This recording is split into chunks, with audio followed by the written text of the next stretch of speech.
Hey everyone, I'm Dan, and welcome to Disney Decoded. Frozen Ever After is one of the most popular rides at Epcot. Anna, Elsa, Olaf. Guests wait hours just to sail through Arendelle. But almost nobody waiting in that line knows the boat they're about to board, the water they're about to float on, and several of the animatronics they're about to see all belong to a completely different ride that closed over a decade ago. Disney didn't build Frozen Ever After from scratch.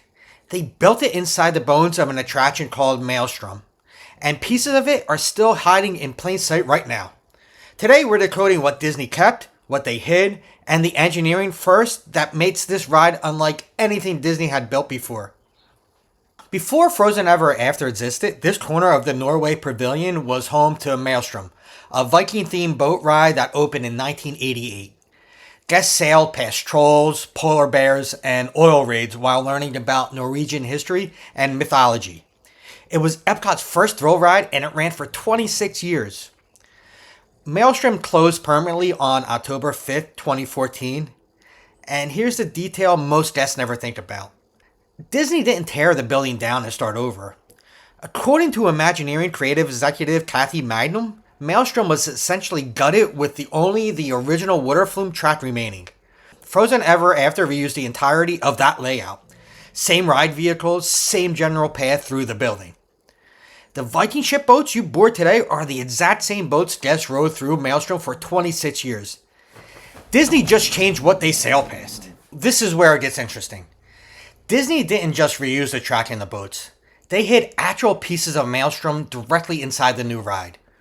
When your boat gets sent backwards during the Let It Go scene, look up at the ceiling.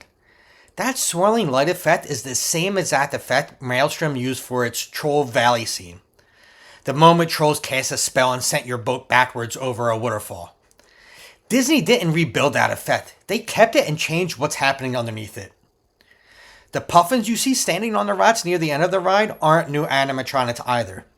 They're the same puffin figures from Maelstrom, repurposed and left in nearly the same position they always occupied. And there are details hiding in the queue itself. If you look closely while you're in Oaken's shop, you can spot miniature troll figures, and higher up in the rafters of the shop area, you will find a statuette of a polar bear standing on its hind legs. A direct nod to the iconic polar bear animatronic that used to terrify guests on the original ride. Even the sword stuck in the rocks behind the outdoor waterfall is a leftover prop from the original Maelstrom attraction. One more tribute. This one's easy to miss entirely. In the Royal Summer House meet and greet next door, one of the hanging tapestries depict a three-headed troll and a rock ogre straight out of Maelstrom. Disney wove a memorial to an distinct ride into the decor of an entirely different building. Disney didn't erase Maelstrom. They buried it in plain sight, scattered it across 3 different locations in the same pavilion.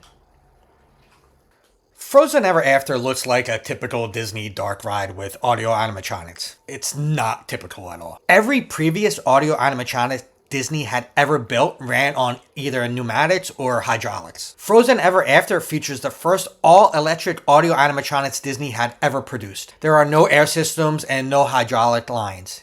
It's pure electric actuation controlling every movement of the characters you see on the ride. When the ride first opened, it used projection technology for facial expressions. But that changed in 2026.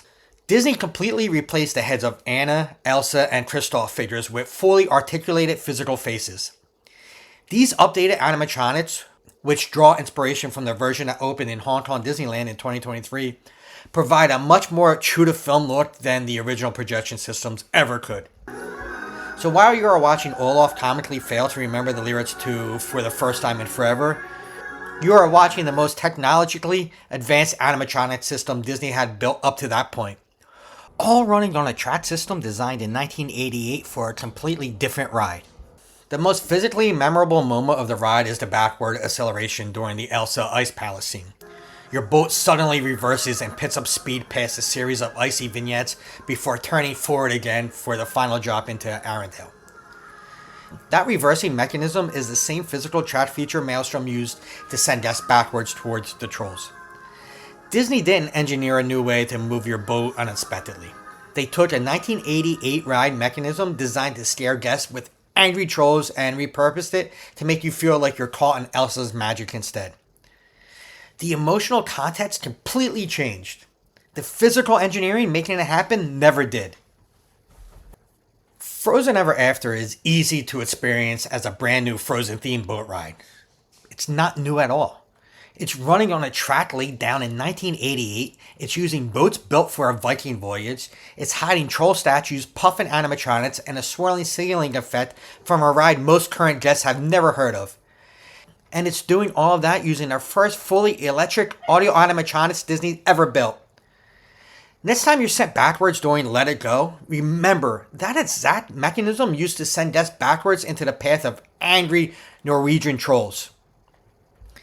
Did you ever ride Maelstrom before it closed in 2014? And did you know pieces of it are still hiding inside Frozen Ever After and the other buildings around it? Hit the like button and be sure you subscribe with notifications on, and you'll see me in the next one.